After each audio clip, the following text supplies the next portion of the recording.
Hey, what's up mga ka-good boy? For this video ay magluluto tayo ng dinakdakan na may tokwa. Kakaiba tong gagawin natin mga ka-good boy dahil dinakdakan to na may tokwa. Dahil nga diop nga natin mga ka-good boy ay naisip ko na magluto tayo ng dinakdakan na kakaiba. Ano pa hinihintay natin mga ka-good boy? Tara, magluto na tayo. Ang hiwa nga natin dyan ay maninipis lang mga ka-good boy. Yun na nga sinalang na natin sa kawali. Dahil sa pagluto ng tokwa mga ka-good boy ay gagawin natin crispy. Ito na rin natin tong tokwa mga ka-good boy at crispy to dahil tinustad po natin para kapag kinain natin ay nagka-crunchy. At ito pala yun mga ka-good boy, itong mga kasama niyang baboy, tapos na rin nating nilagayan. May piprito na natin. So yan na nga, tapos na rin na prito yung karne at ay ng baboy mga ka-good boy. Habang mainit-init pa yung karne ay pinahiwa ko na rin sa aking jowa na si Glider Baldilumar. Pre, tamang ngiti lang yan.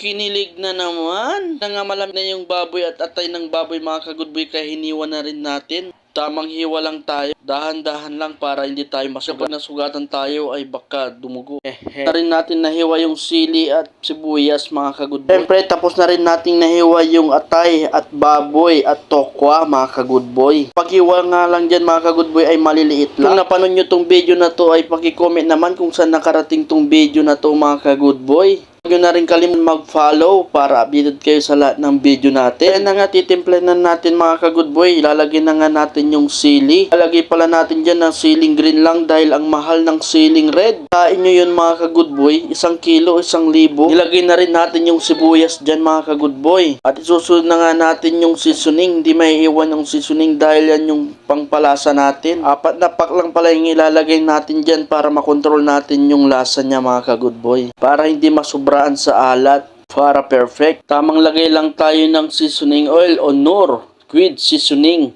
Baka naman. Pagkatapos nga nilagyan yung seasoning oil mga ka-good boy ay maglalagay na po tayo ng kalamansi dyan. Pinamihan ko pala yun ng kalamansi para mas masarap. Dahil pag mas maraming kalamansi ay mas malasa yung dinakdakan natin. Pagkatapos nga natin nalagay lahat ng mga ingredients mga ka-good boy ay haluin lang natin yan para ma-mix po yung mga lasa na nilagay natin mga ingredients. Kasi maglalagay na tayo ng mayonnaise. At yun na nga, ilalagay na nga natin yung mayo mga ka-good boy. Dahil hindi maiiwan yan sa dinakdakan. Isang buo pala ilalagay natin dyan mga ka-good boy. Dahil yung ginawa natin dinakdakan ay marami-rami din mga ka-good boy. Dahil pinaghalo natin yung tokwa at karne at atay ng baboy. Dahil nga hindi lang pampulutan yung ginawa ko mga ka-good boy, pang ulam na rin. At ano pa hinihintay nyo mga ka-good boy, kung napanood nyo to ay gawin nyo na rin yan para swak-swak sa bulsa at sa inuman. Tamang halo lang natin para mamix yung nilagay nating mayonnaise mga ka-good boy.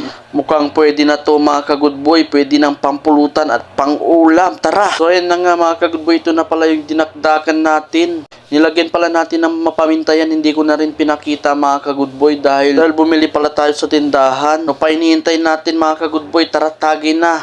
At unang subok para sa inyo mga ka-good boy. Ang sarap! Maraming salamat mga ka-good boy.